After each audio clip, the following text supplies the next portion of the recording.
Glycine is the simplest amino acid in the standard genetic code, and for most of nutrition's history, it has been classified as non-essential, meaning the body can synthesize it and therefore does not technically require it from diet. Recent research has significantly complicated this comfortable classification in ways that have meaningful implications for aging and longevity. It is becoming apparent that while glycine is technically synthesizable, the human body may not synthesize it in sufficient quantities to meet all of its physiological demands, particularly as those demands interact with the way typical modern diets are structured. The longevity connection begins with methionine. Methionine restriction, reducing intake of this amino acid found in high concentrations in muscle meat, reliably extends lifespan in model organisms and appears to do so in part by reducing oxidative stress and modulating insulin-like growth factor signaling. The mechanism is interesting.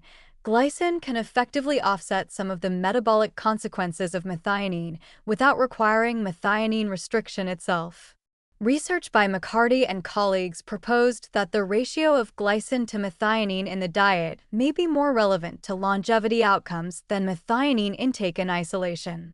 Modern diets, dominated by muscle meat, tend to be high in methionine and relatively low in glycine, which historically would have been consumed in larger amounts from skin, connective tissue, and bone. Glycine also contributes to glutathione synthesis, the body's primary intracellular antioxidant, as a direct precursor.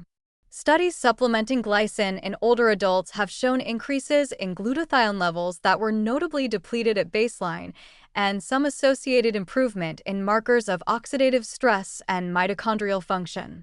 This is promising early-stage work, and the caveat that human longevity research is extremely difficult to conduct and interpret applies here. But the mechanistic pathway from glycine to glutathione to reduced oxidative damage is well-established biology, not speculation.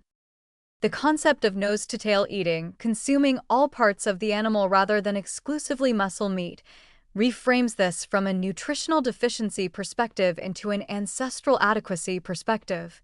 Traditional food cultures across all continents ate skin-on poultry, simmered bones into broths, incorporated organ meats, and consumed the gelatin-rich cuts that modern Western diets have largely abandoned.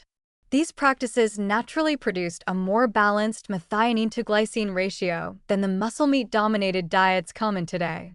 Bone broth, gelatin, and skin-on cuts represent relatively simple ways to restore some of this balance. A practical note worth including: glycine also has an independent role in improving sleep quality, with clinical trials at 3 grams taken before bed showing reductions in sleep onset time and improvements in subjective sleep quality through effects on core body temperature regulation.